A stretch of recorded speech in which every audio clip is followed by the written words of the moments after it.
Добрый день, я Дуда Анастасия, специализируюсь на юридическом сопровождении бизнеса и расскажу о его регистрации в Кыргызстане. В данном видео мы разберем налоги, формы ведения бизнеса, способы регистрации и юридическую ответственность. Что важно знать о налогах? Их необходимо уплачивать любому бизнесу. В КР есть несколько налоговых режимов. Налоговый режим – это то, какие налоги необходимо уплачивать и по каким ставкам, процентам. К специальным налоговым режимам относятся налог на майнинг, налог на электронную торговлю, налоговый режим в парке высоких технологий, налог на основе добровольного патента и единый налог. Плюс есть общий налоговый режим. Подробнее с каждым из них можно ознакомиться на сайте налоговой службы КР, а мы разберем два наиболее часто выбираемых. Единый налог, ставка которого составляет 4% от выручки при безналичном расчете и 6% от выручки при наличном расчете. Отчетность по нему ежеквартальная. На данном налоговом режиме можно оставаться, если ваш оборот не превышает 30 миллионов сомов за 12 месяцев следующих подряд.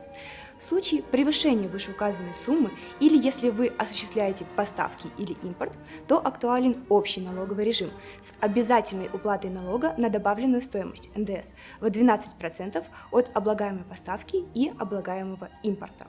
Но важно отметить, что есть и налоги, которые уплачиваются помимо основных выбранных режимов. Если в компании есть сотрудники, работники, то работодатель платит за них подоходный налог, ставка 10%.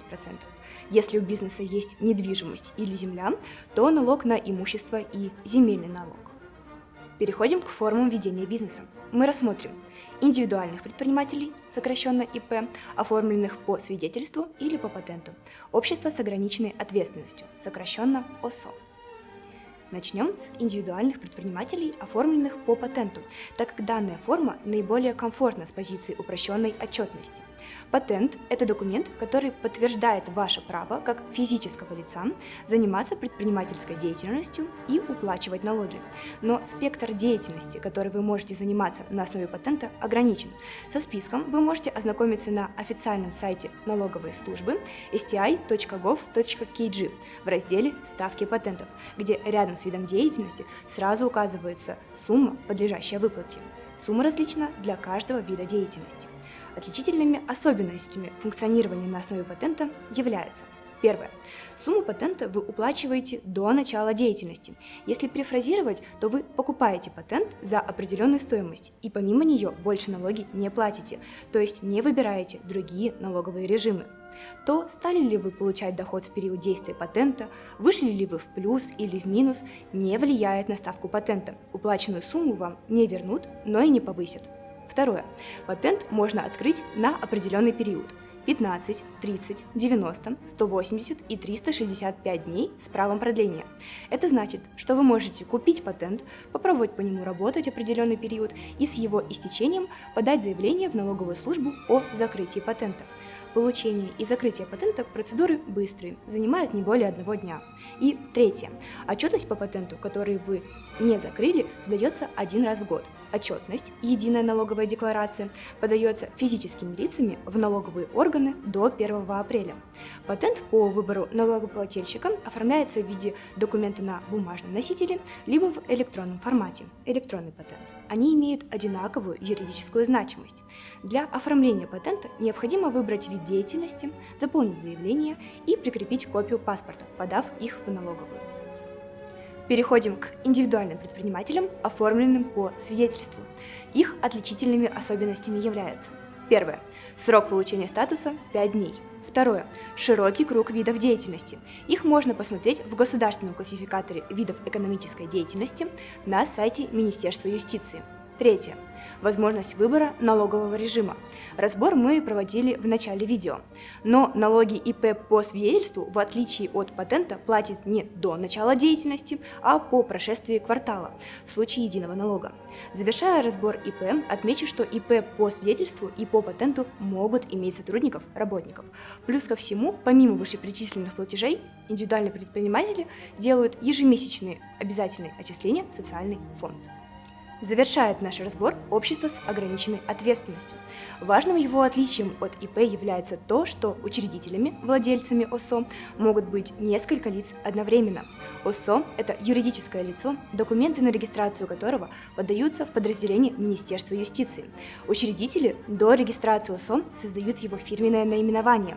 Все наименования уникальны и не могут повторяться.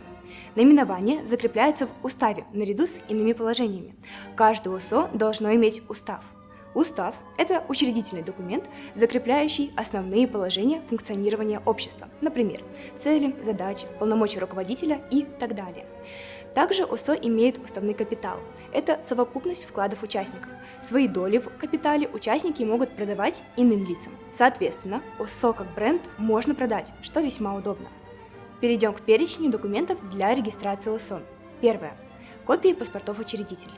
ОСО может быть учреждено одним или несколькими лицами, которые могут быть как физическими, так и юридическими. Второе. Копия паспорта руководителя. Третье.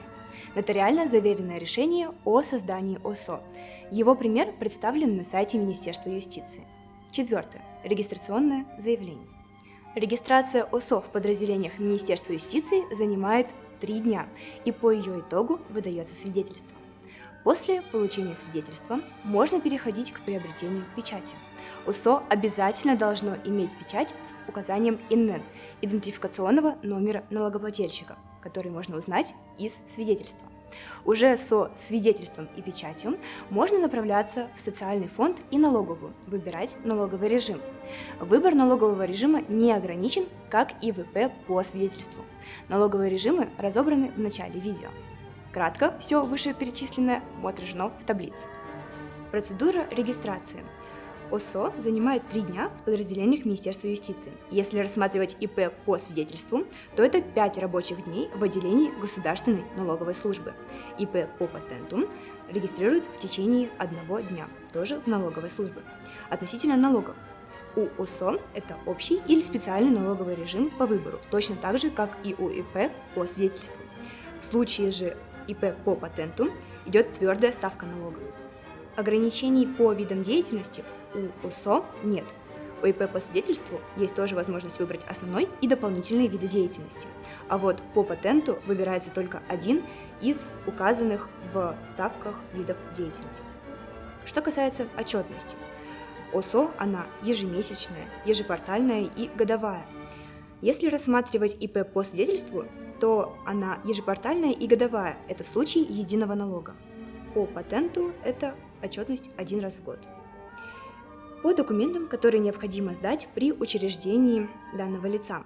В случае ОСО это паспорт учредителя и руководителя, решение и заявление. У ИП все легче, и в случае патента и свидетельства подается паспорт и заявление.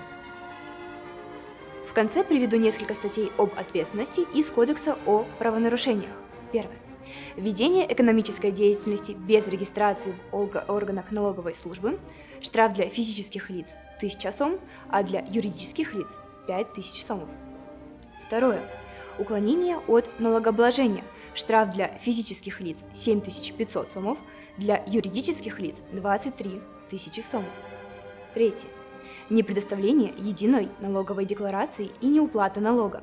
Предупреждение, либо штраф 1000 сомов для физических лиц и 5000 сомов для юридических лиц. И четвертое. За найм работника без трудового договора штраф 7500 сомов для физических лиц и 23 000 сомов для юридических лиц. Регистрируйтесь, прозрачно ведите бизнес, платите налоги. В таком случае вы обезопасите себя и свой бизнес.